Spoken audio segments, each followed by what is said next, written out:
Ini adalah cerita tentang diriku. Seorang istri biasa yang sangat mencintai suaminya, Budi. Aku hanya ingin melihatnya sukses. Melihatnya bahagia meraih mimpi-mimpinya di kantor. Tapi, jalan itu ternyata tidak semulus yang kubayangkan.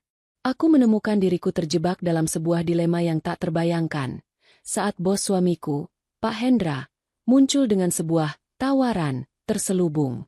Sebuah tawaran yang memaksaku untuk memberikan sesuatu yang paling berharga demi karir Budi. Kenikmatan yang harus kuberikan padanya.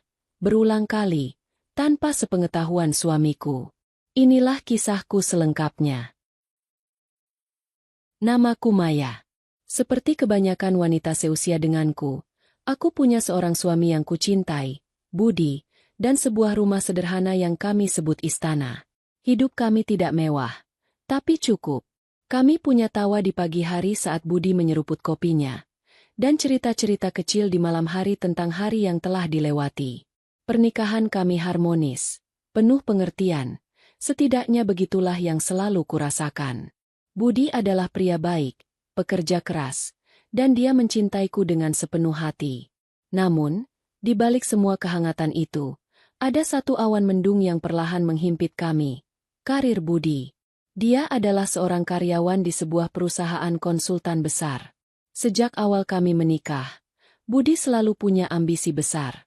Dia bermimpi jadi manajer, punya tim sendiri, dan memberikan kehidupan yang lebih baik untuk kami. Dia bekerja keras, sering lembur, bahkan rela membawa pekerjaan kantor pulang. Tapi, promosi yang dia impikan tak kunjung datang. Setiap malam, aku melihat bagaimana Budi pulang dengan bahu yang semakin merosot.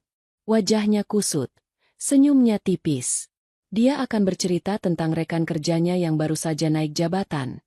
Padahal Budi merasa kinerjanya jauh lebih baik. Aku bisa merasakan frustrasinya, amarahnya yang tertahan, dan keputusasaannya yang mulai tumbuh. Maya, aku ini kurang apa lagi? Tanyanya suatu malam, suaranya parau. Aku hanya bisa memeluknya erat. Tak tahu harus berkata apa. Aku ingin sekali melihat suamiku sukses dan bahagia. Tapi rasanya semua jalan buntu. Hidup kami terus berjalan seperti biasa. Sampai suatu hari, di sebuah acara makan malam kantor. Ini adalah acara tahunan yang wajib dihadiri semua karyawan beserta pasangannya. Aku mengenakan gaun terbaikku, mencoba terlihat ceria demi Budi. Saat kami sedang berbincang dengan beberapa rekan kerja Budi, seorang pria parubaya yang elegan tiba-tiba mendekat. Matanya tajam, namun senyumnya ramah. Dialah Pak Hendra, bos besar di perusahaan Budi. Semua orang langsung diam dan memberi hormat. Budi, ini istrimu? Suaranya berat dan berwibawa. Budi mengangguk, sedikit gugup. Halo, Pak Hendra. Sapaku sambil tersenyum canggung. Pak Hendra menatapku dengan tatapan yang sedikit terlalu lama, membuatku sedikit tidak nyaman. Nyonya Maya, saya sering dengar cerita tentang Anda dari Budi. Dia sering memuji betapa hebatnya Anda. Pujian itu terasa sedikit aneh, mengingat ini pertama kalinya aku bertemu langsung dengannya. Aku hanya tersenyum tipis, tidak tahu harus merespons apa. Beberapa hari setelah acara itu, Pak Hendra tiba-tiba menghubungiku. Bukan lewat telepon rumah, tapi nomor pribadiku yang entah dari mana dia dapatkan. Awalnya, dia hanya basa-basi menanyakan kabar, memuji gaun yang kupakai waktu itu, dan sedikit mengungkit tentang bagaimana Budi adalah karyawan yang berpotensi. Aku pikir, mungkin dia hanya ingin menjalin hubungan baik dengan istri karyawannya. Aku berusaha bersikap sopan dan profesional. Tapi kemudian, percakapan mulai bergeser. Nyonya Maya, katanya suatu sore lewat telepon. Saya melihat potensi besar pada Budi. Dia memang pekerja keras. Tapi di dunia korporat ini, terkadang butuh sedikit dorongan dari luar. Anda paham maksud saya? Jantungku berdebar. Dorongan apa? Maksud Bapak? Tanyaku ragu. Begini, lanjutnya, suaranya merendah. Saya bisa membantu karir Budi. Promosi itu, jabatan yang dia idam-idamkan, semua itu bisa saya berikan. Tentu saja, dengan satu syarat. Dia terdiam, membiarkan kalimatnya menggantung di udara. Aku merasa mual. Aku tahu kemana arah pembicaraan ini. Aku ingin langsung menutup telepon. Tapi suara Budi yang frustrasi malam itu terngiang-ngiang di telingaku. Syarat apa, Pak? Suaraku serak. Hampir tak terdengar. Saya rasa, kita perlu menjalin kedekatan yang lebih personal, Nyonya Maya. Hanya Anda dan saya. Ini demi Budi. Demi masa depannya yang cerah. Saya yakin, Anda adalah wanita yang cerdas dan akan mengerti. Ponsel terasa panas di tanganku. Aku bisa merasakan darahku berdesir, antara amarah, ketakutan, dan sebuah bisikan tipis dari kegelapan yang mengatakan, ini satu-satunya jalan. Malam itu, aku tidak bisa tidur. Aku memandangi Budi yang tertidur pulas di sampingku. Dia terlihat begitu lelah, namun juga penuh harapan. Bisakah aku mengorbankan diriku demi kebahagiaannya? Bisakah aku melewati batas yang tak pernah kubayangkan akan kulewati? Pertanyaan-pertanyaan itu terus berputar, mencekikku dalam dilema yang mengerikan. Keputusan itu datang setelah berhari-hari bergumul dengan diri sendiri. Pikiranku kalut, hatiku perih. Aku melihat wajah lelah Budi setiap malam, mendengar desah napasnya yang penuh kekecewaan, dan membayangkan senyumnya jika saja semua ambisinya tercapai. Pada akhirnya, demi Budi, aku memilih untuk melangkah ke jurang yang paling gelap. Aku meyakinkan diri bahwa ini hanya sementara. Sebuah pengorbanan kecil demi kebahagiaan suamiku. Panggilan dari Pak Hendra datang lagi keesokan harinya. Suaranya terdengar sabar, seolah dia tahu aku akan setuju. Dia meminta kami bertemu di sebuah kafe terpencil, jauh dari keramaian kantor atau tempat yang mungkin dikenali orang. Saat itu, perutku mulas. Aku mengenakan pakaian yang paling tidak mencolok, berharap bisa menyamarkan keberadaanku. Ketika dia tiba, Pak Hendra tersenyum tipis. Tatapannya menelanjangiku, membuatku merasa jijik pada diriku sendiri bahkan sebelum semua ini dimulai. Kami berbasa-basi sejenak, membicarakan hal-hal yang tidak penting, sampai akhirnya dia mengulurkan tangannya di atas meja, meraih tanganku. Sentuhan itu membuatku merinding. Aku menarik tanganku secepat mungkin, pura-pura merapikan rambut. Jadi, Nyonya Maya. Dia mengangkat alisnya, seolah menuntut jawaban. Baik, Pak Hendra, suaraku bergetar. Apa yang harus saya lakukan? Senyumnya melebar. Anda wanita cerdas. Saya suka itu. Sejak hari itu, duniaku terbagi dua. Di satu sisi, aku adalah Maya, istri setia Budi yang mencintai suaminya. Di sisi lain, aku adalah boneka Pak Hendra, terpaksa menuruti setiap permintaannya demi karir suamiku. Pertemuan kami tidak hanya sekali. Awalnya hanya makan siang tersembunyi, kemudian bergeser ke tempat yang lebih pribadi, di luar jam kerja. Setiap kali aku bersamanya, rasa bersalah menggerogoti jiwaku. Aku membenci diriku sendiri, membenci Pak Hendra, dan yang terburuk, membenci situasi ini yang membuatku merasa tak berdaya. Namun, di tengah semua kehancuran batinku, sebuah perubahan mulai terlihat pada Budi. Tidak lama setelah pertemuanku yang disepakati dengan Pak Hendra, Budi tiba-tiba mendapatkan proyek besar. Dia ditunjuk sebagai ketua tim untuk sebuah proyek penting yang sebelumnya selalu diimpikannya. Wajahnya berseri-seri, senyumnya tak lepas dari bibir. Dia pulang dengan semangat membara, menceritakan semua detail proyek itu dengan mata berbinar. Maya, aku tidak menyangka. Pak Hendra sendiri yang menunjukku. Serunya suatu malam, memelukku erat. Pelukan itu terasa seperti ribuan jarum menusuk kulitku. Aku bahagia melihatnya bahagia, tapi kebahagiaannya dibangun di atas kehancuranku. Promosi demi promosi mulai berdatangan untuk Budi. Dia dipuji dalam rapat-rapat. Namanya disebut-sebut sebagai karyawan paling berpotensi. Setiap kali Budi pulang dengan kabar baik, aku merasakan gejolak aneh di dalam diriku.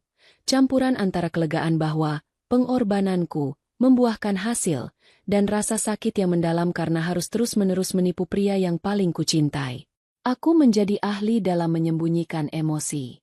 Di depan Budi, aku adalah istri yang bangga, selalu mendukung, dan mendengarkan setiap ceritanya dengan antusias. Di dalam hati, aku adalah wanita yang hancur berkeping-keping. Hubungan dengan Pak Hendra menjadi semakin sering dan menuntut. Dia tidak pernah terang-terangan mengancam, tapi setiap kali aku mencoba menarik diri, dia akan menyebut tentang evaluasi kinerja Budi yang akan datang, atau kesempatan baru yang bisa saja batal. Kata-kata itu cukup untuk membuatku patuh kembali. Aku merasa seperti terperangkap dalam jaring laba-laba yang semakin mengikat. Setiap tali yang kubuat untuk menyelamatkan Budi justru menjeratku semakin dalam. Malam-malamku di rumah diisi dengan topeng yang sempurna. Aku memasakkan makanan kesukaan Budi, mendengarkan rencananya untuk masa depan, dan tertawa pada leluconnya. Tapi saat Budi memelukku erat sebelum tidur, aku seringkali menahan napas, berharap dia tidak merasakan dinginnya kebohongan yang melingkupiku. Ada saat-saat aku merasa begitu muak pada diriku sendiri, ingin sekali berteriak dan mengakui semuanya. Tapi bagaimana mungkin? Apa yang akan terjadi pada Budi? Semua yang telah kami bangun akan hancur dalam sekejap. Jadi, aku terus bertahan, hidup dalam kebohongan yang setiap hari semakin terasa nyata. Hari yang Budi impikan akhirnya tiba. Beberapa bulan setelah proyek besar itu selesai dan sukses besar, ia dipanggil menghadap direksi. Malamnya, Budi pulang dengan wajah berseri-seri, senyumnya jauh lebih lebar dari biasanya. "Maya, aku diangkat jadi manajer," teriaknya sambil memelukku erat, mengangkatku berputar. Dia tertawa lepas, tawa yang sudah lama tidak kudengar. Kebahagiaannya meluap-luap, dan dia berterima kasih padaku berkali-kali. "Kamu inspirasiku, Maya. Kamu selalu percaya padaku," katanya, menatapku dengan mata penuh cinta dan kekaguman. Momen itu seharusnya menjadi puncak kebahagiaan kami. Tapi bagiku, itu adalah puncak kepahitan. Aku membalas pelukannya, tersenyum, mengatakan betapa bangganya aku padanya. Namun, di dalam hati, aku merasa hancur berkeping-keping. Setiap sentuhan Budi, setiap kata terima kasihnya, terasa seperti tusukan pisau. Kebahagiaannya dibangun di atas lumpur. Lumpur rahasia yang mengotori tanganku dan jiwaku.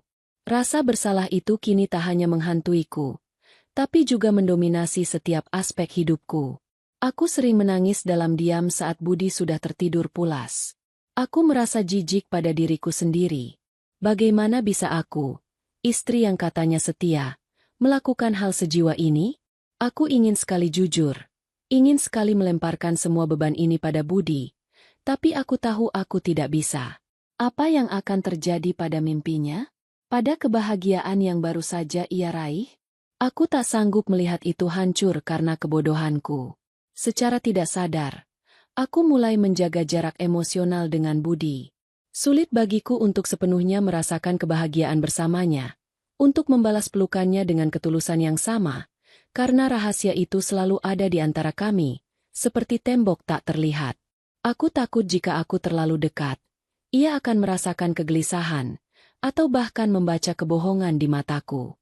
Aku menjadi lebih pendiam, lebih sering melamun. Budi sesekali bertanya, "Kamu kenapa, sayang?